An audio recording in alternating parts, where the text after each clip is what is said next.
വെള്ളാപ്പള്ളി മലപ്പുറം ജില്ലയെ കുറിച്ച് ഒരു പരാമർശം നടത്തി എന്ന് പറഞ്ഞു വലിയ ബഹളം ഉണ്ടായി. അപ്പോ വെള്ളാപ്പള്ളി തന്നെ പറഞ്ഞു, ഞാൻ മലപ്പുറം ജില്ലയിലെ മുസ്ലിംസിനെ കുറിച്ചല്ല പറഞ്ഞത്, മുസ്ലിം ലീഗിനെ കുറിച്ചാണ്. മുസ്ലിം ലീഗിനെ വിമർശിക്കാൻ ആർക്കും അധികാരമില്ലേ? മുസ്ലിം ലീഗിനെ വിമർശിച്ചാൽ എങ്ങനെയുള്ളൂ മലപ്പുറത്തെ മുഴുവൻ മുസ്ലിങ്ങളെയാണ് വിമർശിക്കുന്നത് എന്നുള്ള അർത്ഥം വരുന്നത്? ടീച്ചർ വിശ്വസിക്കുന്നുണ്ട് വെള്ളാപ്പള്ളി പറഞ്ഞത് ശരിയാണെന്ന്? ഏത് മുസ്ലിം ലീഗിനെയാണ് പറഞ്ഞത്? അദ്ദേഹം അങ്ങനെയാണ് പറഞ്ഞതെന്ന് പറയുന്നു. പിന്നെ നമ്മൾ ഇതിനെ വിശ്വസിക്കണം? കേട്ടിരുന്നോ? പ്രതികരണം കേട്ടിരുന്നോ? ഞാനത് നേരിട്ട് കേട്ടിട്ടില്ല.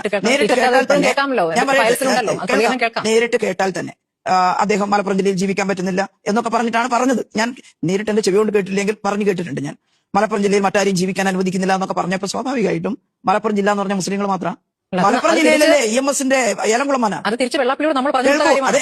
അതെ. അപ്പൊ അദ്ദേഹം പറയാണ്, ഞാൻ മലപ്പുറത്തുണ്ടായ ചില പ്രശ്നങ്ങൾ, എന്റെ സ്കൂളുകളൊക്കെ സംബന്ധിച്ചിട്ടുള്ള ചില പ്രശ്നങ്ങൾ കാരണം പറഞ്ഞിട്ടുണ്ട് മലപ്പുറം ജില്ലയിൽ എല്ലാവർക്കും അവിടെ നിൽക്കാൻ പറ്റുന്നില്ല എന്നുള്ളത്. ഞാൻ മുസ്ലിം ജനസമൂഹത്തെ അല്ല പറഞ്ഞത്, മുസ്ലിം ലീഗിനെയാണ് എന്ന് പറയുമ്പോൾ അല്ല വെള്ളാപ്പള്ളി പറഞ്ഞത് മുസ്ലിങ്ങളെ മുഴുവനാണെന്ന് പറയേണ്ട ആവശ്യം ഞങ്ങൾക്ക് എന്താ?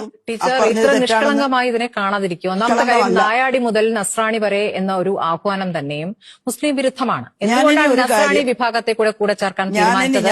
അല്ല, അദ്ദേഹത്തിന്റെ വാചകമാണ് അവരെ പേടിക്കണ്ടേ എന്നൊരു വാചകം പറയുന്നത്. അവരെ എന്ന് പറയുന്ന മുസ്ലിം ന്യൂനപക്ഷത്തെ അങ്ങനെ പറയുന്ന വെള്ളാപ്പള്ളി അത്ര നിഷ്കളങ്കമായി നമ്മുടെ നാട് നല്ല സൗഹാർദ്ദമുള്ള നാടാണ്.